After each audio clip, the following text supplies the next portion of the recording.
ओम नमः शिवाय।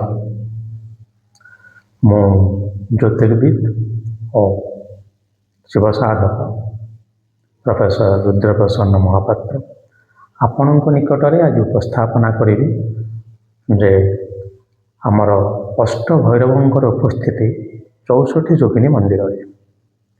ଏ ଭିଡ଼ିଓଟି କରିବାର ଉଦ୍ଦେଶ୍ୟ ଏହା ହେଲା କି ଆମର ଖୁବ୍ ନିକଟସ୍ଥ କିମ୍ବା କହିବାକୁ ଗଲେ ଖୁବ୍ ଜନବହୁଳ ଏବଂ ରାଜ୍ୟର ରାଜଧାନୀ ଭୁବନେଶ୍ୱର ନିକଟରେ ଥିବା ହୀରାପୁର 64 ଯୋଗିନୀ ମନ୍ଦିରରେ ଅଷ୍ଟଭୈରବ ଅଛନ୍ତି ଏ ସମ୍ପର୍କରେ ଲୋକଙ୍କୁ ଜଣା ନାହିଁ।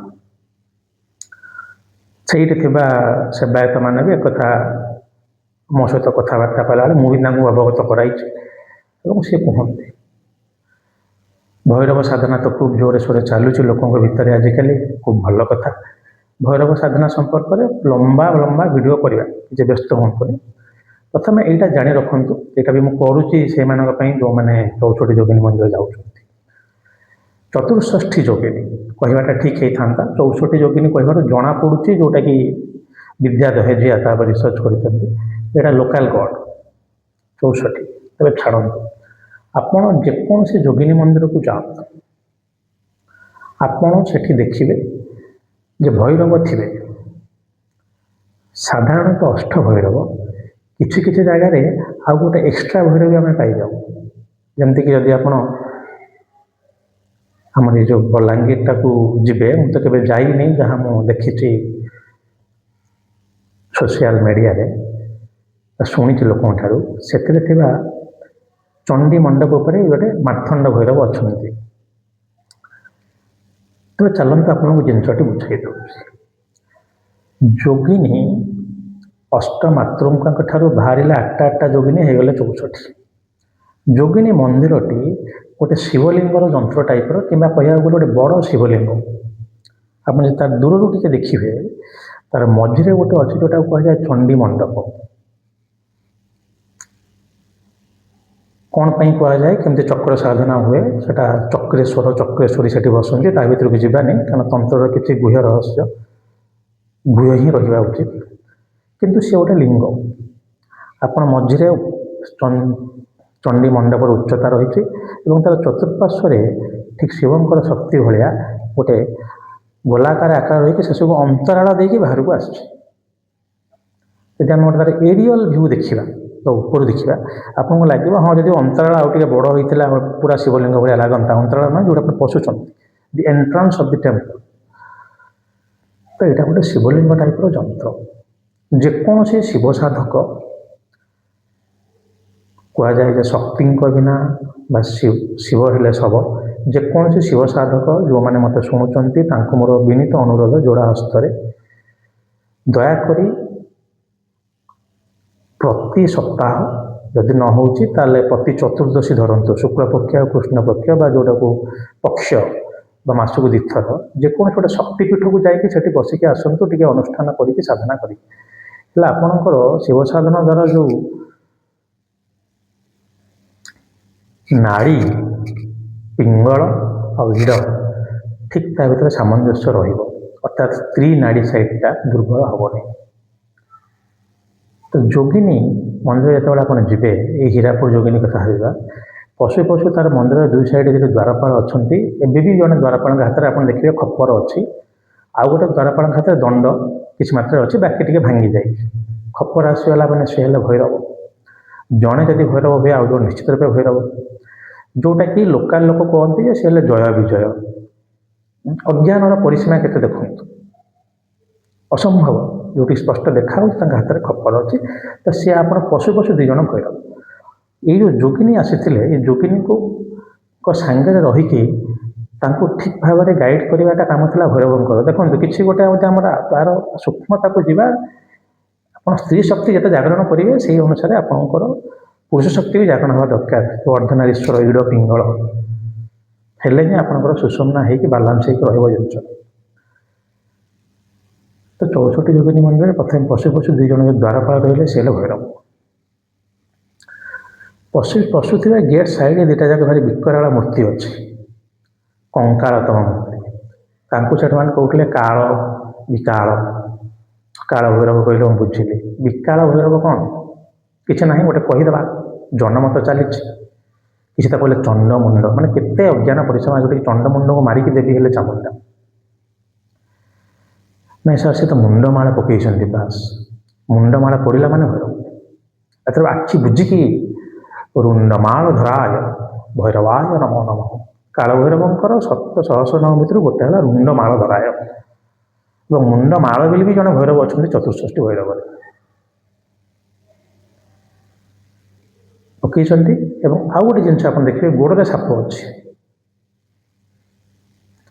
ଶିବଙ୍କର ଯେଉଁଠି ସାପଟା ହାର, ଭୈରବଙ୍କର ସେଠି ସାପଟା ସବୁବେଳେ ଗୋଟେ ବ୍ରେସଲେଟ୍।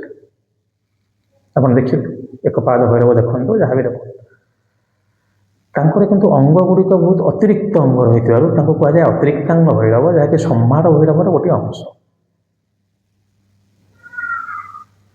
ତ ପ୍ରଥମେ 2 ଜଣ ଭୈରବ ରହିଲେ, ଯାହାକୁ ଆମେ କିଛି ଆଇଡେଣ୍ଟିଫାଇ କରିପାରିଲେନି। ପଶୁ ଡାହାଣ ପଟେ ଯେଉଁ 2 ଭୈରବ ରହିଲେ, ସେ ହେଲେ ଅତିରିକ୍ତାଙ୍ଗ ଭୈରବ ବା ସମ୍ଭାର ଭୈରବ ଆପଣ କହିପାରନ୍ତି।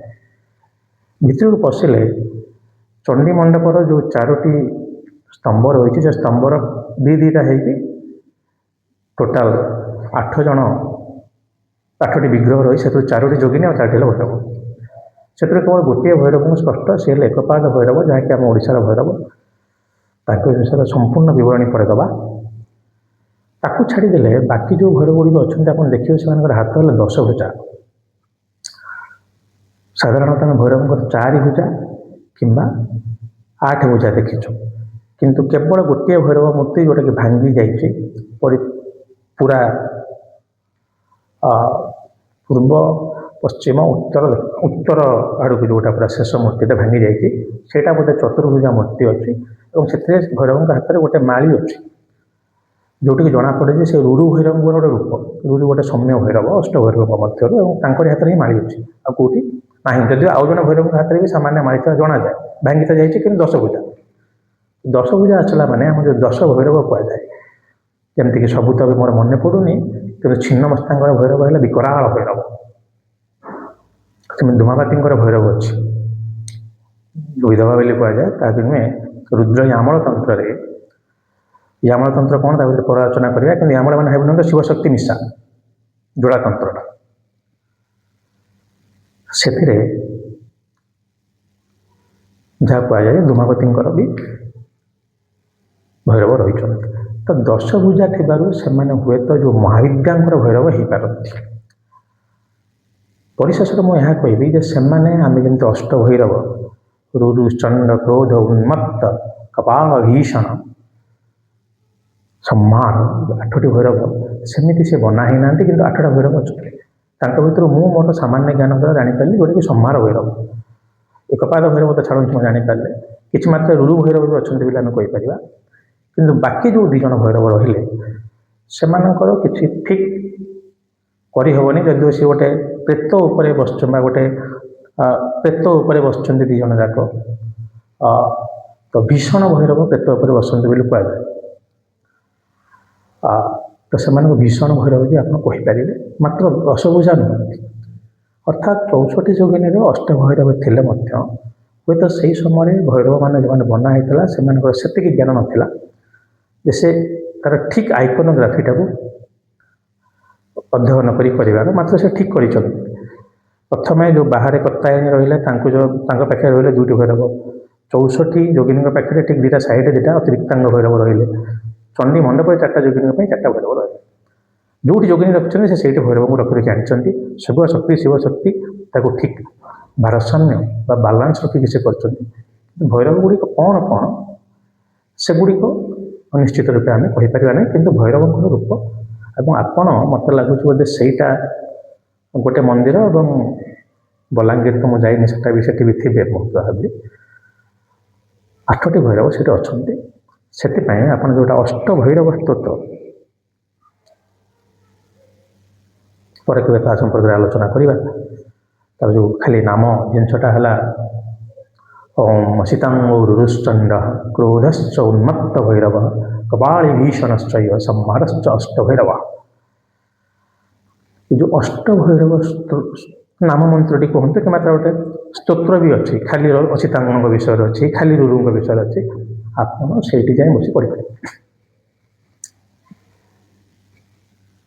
ତେଣୁ 64 ଯୋଗିନୀ ମନ୍ଦିର ଖାଲି ଗୋଟିଏ ଶକ୍ତିପୀଠ ତ ନିଶ୍ଚିତ ରୂପେ ଗୋଟେ ବହୁତ ବଡ଼ ଶକ୍ତିପୀଠ, ଗୋଟେ ଯନ୍ତ୍ର। ଏତଦ୍ ବ୍ୟତୀତ ଭୈରବ ଉପାସନା ପାଇଁ ମଧ୍ୟ ଗୋଟେ ଚମତ୍କାର ସ୍ଥାନ। ଆପଣ ପାଇବେନି ତ ଭୈରବ କେଉଁଠି ଆଉ। ଯଦିଓ ଲିଙ୍ଗରାଜ ନାମରେ ପ୍ରପାତ ଭୈରବ ଅଛନ୍ତି, ଯେଉଁଠିକି ତାଙ୍କ ଅନୁଗ୍ରହରୁ ମୁଁ ଦୈନିକ ପୂଜା ଅର୍ଚ୍ଚନା କରୁଛି। ତେଣୁ ଯେତେବେଳେ 64 ଯୋଗିନୀ ମନ୍ଦିର ଯିବେ, ଭାବିବେନି ଯେ ଆପଣ ଶକ୍ତି ଉପାସକ, କେବଳ ଶକ୍ତି ଉପାସକ ସେଠିକି ଯିବା ଉଚିତ। ଭୈରବ ଉପାସନା ପାଇଁ, ବିଶେଷତଃ ଅଷ୍ଟଭୈରବ ଉପାସନା ପାଇଁ, ଅଷ୍ଟଭୈରବଙ୍କୁ କାହିଁକି ଉପାସନା କରାଯାଏ ସେ ସମ୍ବନ୍ଧରେ ପୁଣି ପରେ ଆଲୋଚନା କରିବା। ତାଙ୍କର ମନ୍ଦିର କେମିତି ତାମିଲନାଡ଼ୁରେ ଅଛି, କାଶୀରେ ଅଛି, এই ଦୁଇଟି ରାଜ୍ୟ ବୋଧେ ଭାରତବର୍ଷରେ ଯେଉଁଠିକି ଅଷ୍ଟଭୈରବଙ୍କର ଭିନ୍ନ ଭିନ୍ନ ମନ୍ଦିର ଅଛି। ଅନ୍ୟ ଜାଗାରେ ବୋଧେ ଏକତ୍ର ଥିବେ, କିନ୍ତୁ ଭିନ୍ନ ଭିନ୍ନ ମନ୍ଦିର ନଥିବ। ଗୋଟେ ଦକ୍ଷିଣରେ, ଦକ୍ଷିଣ ଭାରତର ଶିବ ଶୈବୀଜିନ୍, ଯେଉଁଟାକି ପ୍ରଥମେ ଆସିଥିଲା ବୋଲି କୁହାଯାଏ, ଯେଉଁଠୁକୁ କାଶ୍ମୀରୀ ଶୈବୀଜିନ୍ ଆସିଥିବାର ବି କିଛି କିଛି ସଂଯୋଗ ମିଳେ। ସେଠି ଯେଉଁ ନାନିଆର ମାନେ ଥିଲେ, ଯେଉଁମାନେ ଗୀତ ଗାଇ ଗାଇକି ପ୍ରଚାର କରୁଥିଲେ, ସେଠି ଦକ୍ଷିଣ ଭାରତରେ ବି ତାମିଲନାଡ଼ୁରେ 8ଟା ଶିବ ମନ୍ଦିର, ଭୈରବ ମନ୍ଦିର, ଆଉ କାଶୀରେ ବି ଅଛି। ତା ବ୍ୟତୀତ ଆମ ଭୁବନେଶ୍ୱର 64 ଯୋଗିନୀ ମନ୍ଦିରରେ 8ଟା ଯାକ ଅଛନ୍ତି। ତେବେ ଯେଉଁମାନେ 64 ଯୋଗିନୀ ମନ୍ଦିର ଯାଉଥିବେ, କିମ୍ବା ସେମାନେ ଜାଣି ରଖନ୍ତୁ ଯେ ଏଇଟା ଗୋଟେ ଅଷ୍ଟଭୈରବଙ୍କର ସ୍ଥାନ, ଅଷ୍ଟଭୈରବ ସେଠି ଅଛନ୍ତି। ଆପଣ ସେଠି ଅଷ୍ଟଭୈରବ ସ୍ତୋତ୍ର ପାଠ କରିପାରିବେ ଯଦି ଆପଣଙ୍କ ଭୈରବଙ୍କର ଅନୁଗ୍ରହ ଦରକାର। ଭିଡ଼ିଓଟି ସାଧାରଣ ଜନତାଙ୍କର ଅବଗତି ନିମନ୍ତେ ଥିଲା। 64 ଯୋଗିନୀରେ ଥିବା ଯେଉଁମାନେ ସେବାୟତ ଅଛନ୍ତି, ତାଙ୍କର ବି ମୋତେ ବହୁତ ଅନୁଭୂତି ଥିଲା ଯେ ସାର୍ ଗୋଟେ ତାପରେ ଭିଡ଼ିଓ କରନ୍ତୁ, ତାଙ୍କ ପାଇଁ ସେଥିପାଇଁ ମୁଁ ସେମାନଙ୍କୁ ଧନ୍ୟବାଦ ଦେଉଛି। ଯଦି ଆପଣଙ୍କର ଏ ସମ୍ପର୍କରେ ଆଉ କିଛି ଦ୍ୱନ୍ଦ୍ୱ ଥାଏ, କିଛି ଶଙ୍କା ଥାଏ, କମେଣ୍ଟ ବକ୍ସରେ ଜଣାଇବେ। ଯଦି ମୁଁ ପାରିଲି ତା'ର ପ୍ରତ୍ୟୁତ୍ତର ଦେବି, ନହେଲେ ପୂର୍ବରୁ ସେଥିପାଇଁ କ୍ଷମାପ୍ରାର୍ଥୀ। ତେବେ ଆଜି ପାଇଁ ରହିଲି। ଭଗବାନ ମହାଦେବ ଆପଣଙ୍କର ମଙ୍ଗଳ କରନ୍ତୁ, ଭୈରବ ଆପଣଙ୍କୁ ରକ୍ଷା କରନ୍ତୁ। ଓମ୍ ନମଃ ଶିବାୟ।